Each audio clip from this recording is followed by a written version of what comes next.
let's pipe a pastel goth cake, which has a very kind of muted pink and white purple kind of ombre look on the icing. And this outer border is piping tip 195. And this is a large kind of a closed shell tip. I refer to this as a closed shell tip because it gives you not super deep ridges, but you can use it for drop flowers and that kind of thing also.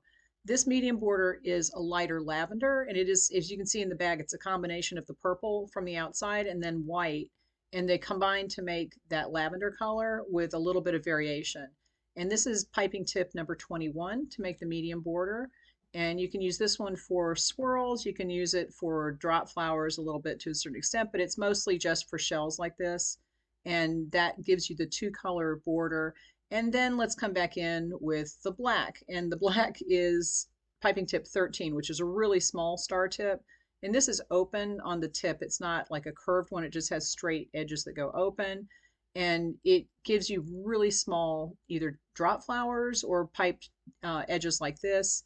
And for a pastel goth cake, to get that black icing, you just start with the purple and then you add some black food coloring to it. You can also add black cocoa if you don't mind the chocolate flavor, but the food coloring is fine. And once you get the icing to be purple, you really don't have to use that much food coloring to get it to be black because the purple gives it that base of the deeper color that it needs. And it doesn't take that much black food coloring, so you're not going to stain everybody's mouths. And just use a little bit of black detailing on this to get that black look. It's a little goth, it's a little pretty, and you don't need to do a whole lot of black on the cake so you get the effect, but it, like I said, it's not going to stain everyone's teeth, and that's usually the concern when you have black icing. So just add a little kind of extra detail there. And then I'm going to change the tip on this, and we're going to put a leaf tip on because I'm going to make some leaves to go on the cake where I have the flowers, which I will be making also.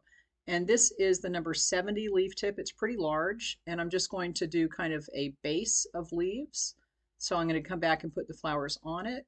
But the black leaves, I think they're great. I love the black leaves. And if you get a little split end like that, just kind of nudge it back into place because sometimes these leaf tips have closed, like the middle of it has a ridge and a little V that's cut out. So sometimes that's too tight, and you can just open it up with a little knife or something like that to keep it from breaking like that.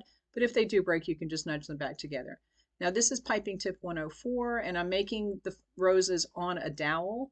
For people like me who have trouble piping roses that are not super flat, if you're piping them on a flower nail, I tend to pipe really flat roses on a flower nail. So if you do it on a dowel, you can stick the dowel through here, and you see how long that rose was? And then when you press it up, it kind of compresses the flower so that it's not as tall as it was when it was sitting on the dowel.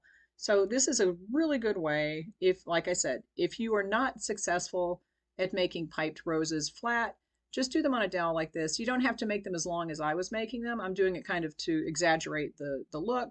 But then when you press it up with the wax, I'm using parchment paper here, but you can use wax paper or parchment paper.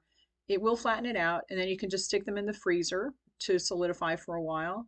And I think I had these in the freezer overnight and they were fine. But you do want to freeze them to get them to be a little more solid so you can just peel them right off the paper. And here we have them straight out of the freezer. I'm just going to take them and put them on the cake and see how easy that came off the parchment. And it is still soft, so you have to be careful when you're handling them because the buttercream doesn't 100% freeze.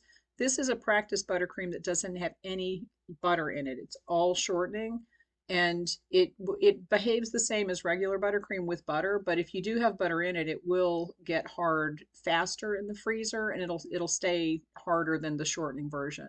So after I've added all the roses, and I did pipe some new ones and put them in there and just put them directly on the cake. So there are some roses that are soft. I'm just adding a few more of the leaves in between to kind of fill in any gaps. And you can see how I'm kind of messing with the tips of the leaves because this tip just gives me a little break at the very end. Not a big deal. Just kind of push it back together and it is fine. I really like the black. I really like the black leaves. It gives you a really nice look. It's different.